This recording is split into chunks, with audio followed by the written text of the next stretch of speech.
แต่เก่าล่ะคือมีบ่มีเนาะปีนี้บ่มีเนาะ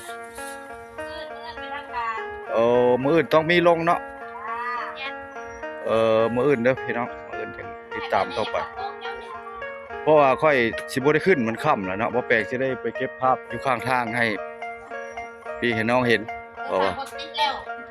ถ้ำเนาะได้เพิ่นกำลังเพิ่นว่ามื้ออื่นมีงานแน่นอนเท่านั้นเนาะร้านขายเครื่องมีร้านเดียวพี่น้องเนาะ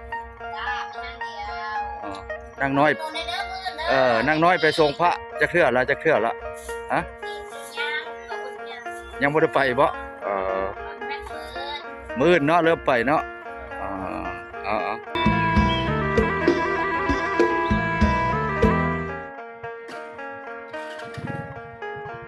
สบายดีทุกคนนี่สิพาพี่พาน้องไปเบิ่งอยู่สถานที่บรรทับเนาะหรือว่าสิมีหยังลงบ่ปีใหม่ลาวเฮาเพิ่นสิเฮ็ดจั่งใดเป็นจั่งใดไปจั่งใดที่ไปที่มาเนาะไปเบิ่งนำกันพี่น้องตอนนี้ก็5 โมงบ่ายแล้วพี่น้อง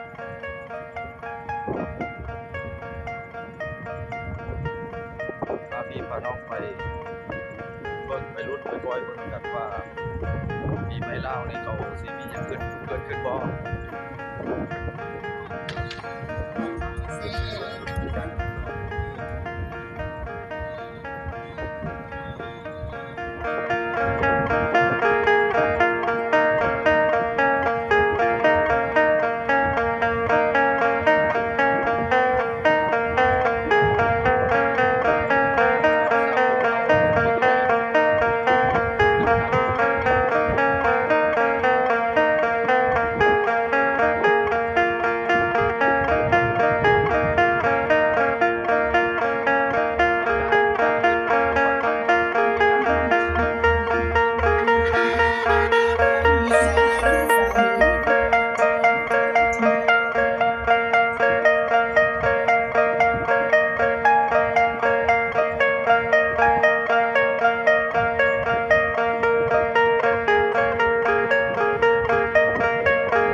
สิบ่ได้ขึ้นเด้อครับเพราะว่า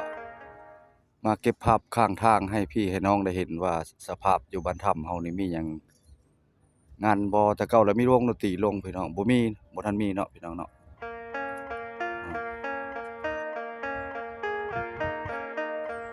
มีหยังบ่มีงานบ่มื้อนี้ฮะยันว่ามีวงดนตรีลงบ่มีบ่เพิ่นต้องได้แจ้งเพิ่นเห็นลงกับคนยังมาลิ้นเนาะแต่เก่าล่ะคือมีบ่มีเนาะปีนี้บ่มีเนาะ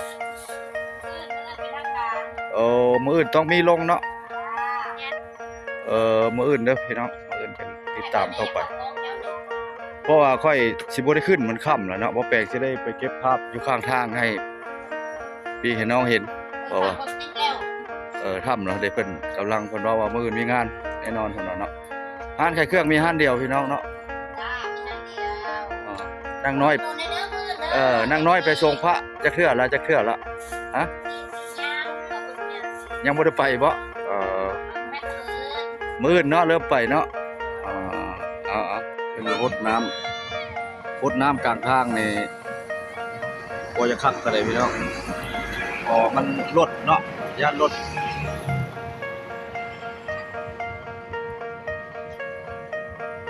สงกรานต์ปีใหม่ลาวก็ถือว่ารดน้ำตามถนนหนทางก็ระมัดระวังรถ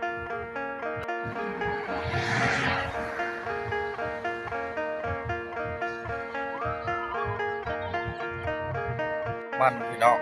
40,000เอาแปลงเติมน้ำมันตัวนี้ก็คือปั๊มน้ำมันลักฮกพี่น้อง40,000จุดนี้ก็คือไฟแดงลัก4เด้อพี่น้องคนอนุไสท่านประสอนพรหมวิหารเนาะส่วนท่านไปสอนพรหมวิหารใส่คนลิ้นปีใหม่สงกรานต์ก็ถือว่าบ่หลายคือปีกายนี่พี่น้องเพราะว่าคนรดน้ำกลางทางก็บ่หลายเนาะตัวนี้4แยกไฟแดงจุดสุ่มขึ้นไปนครหลวงมหาไซยมราชเป็นสายทางเลขที่13เนาะจะมาแยกอยู่ตัวนี้ คนก็บ่หลายปานใดรถก็บ่ติดอุบัติเหตุก็บ่ค่อยเห็นเนาะบ่ค่อยมีปานใดเพราะว่ามีการระมัดระวังส่วนหลายเพิ่นจะผูกคอต่อแขนอยู่เรือนอยู่ซ่าน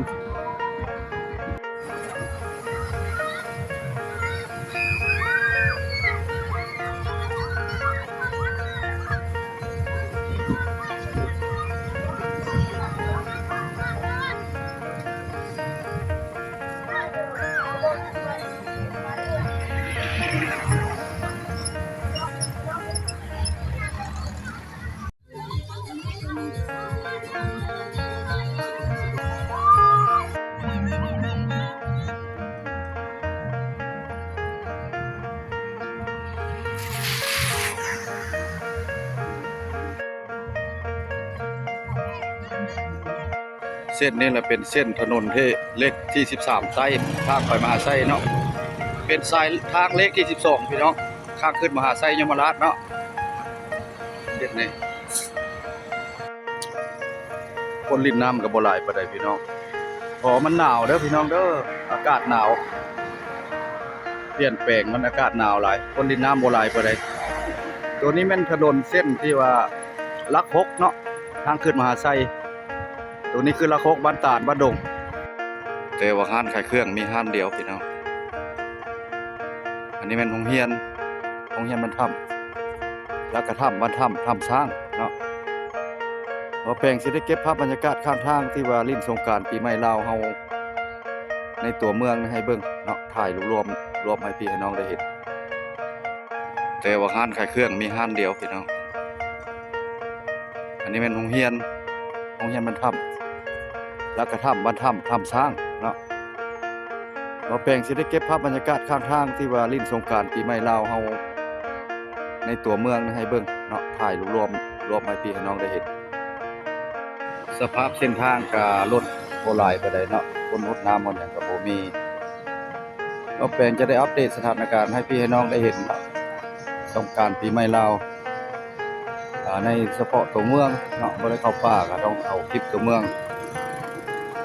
คลิปนี้วิดีโอนี้ก็สิได้ไปก่อนพี่น้องขออำลาพระจากเนาะ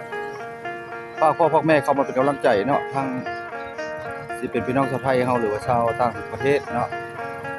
คนลาวเฮาอยู่นอกอยู่นาไปก่อนพี่น้อง